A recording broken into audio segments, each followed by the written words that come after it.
Here's who stood out on day 7 of 49ers training camp. Defensive end Eric Armstead. He stopped running back Trey Sermon for no gain on the second play of practice, then beat Mcglinchey to sack Jimmy Garoppolo on the third play. Armstead has been the 49ers' best defensive lineman in camp, mostly because he has been the healthiest one.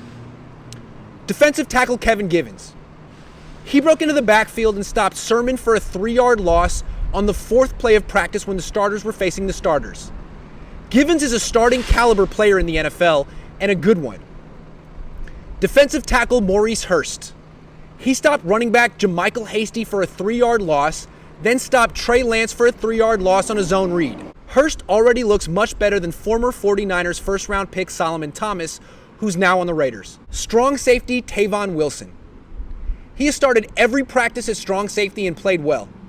Today, he broke up a pass intended for George Kittle during one-on-one drills in the red zone, then nearly intercepted a pass from Jimmy Garoppolo during 11-on-11s. If Jaquiski Tartt never recovers from his turf toe injury, Wilson will replace him in the starting lineup. He made 2 nice stops against the run yesterday. Tight end Ross Dwelley. He made a safety fall on his face during one-on-ones and caught a 45-yard pass from Trey Lance during 11-on-11s. The 49ers defense cannot stop Dwelley. No exaggeration. Tight end Jordan Matthews. He caught a 10-yard touchdown pass in the red zone, then made a key block on a 10-yard touchdown run by Wayne Gallman. Matthews looks like a natural tight end. He played wide receiver until this year. Quarterback Nate Sudfeld.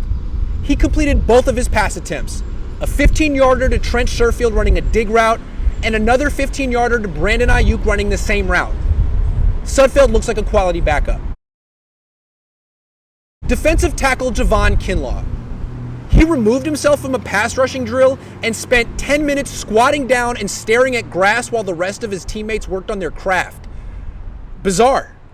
Then Kinlaw didn't participate in 11-on-11s either. He just watched from the sideline.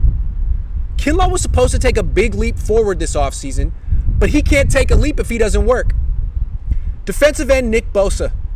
He missed practice with his second maintenance day of camp.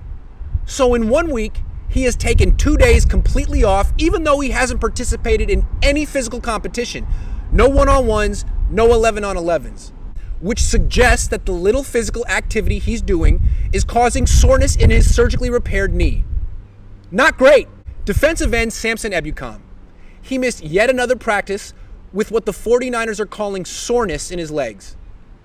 Sounds like it's worse than soreness. Offensive tackle Mike Mcglinchey. He gave up a sack to Armstead, who's not an edge rusher. He's an interior rusher. Mcglinchey can't block any type of rusher on pass plays. He's a run-blocking specialist who will struggle in pass protection no matter what he weighs. Not his fault. That's who he is. It's the 49ers' fault for drafting him with the top 10 pick. Wide receiver Deebo Samuel. He returned to practice after missing Tuesday with groin tightness and dropped a pass. Also committed a holding penalty. Guard Aaron Banks.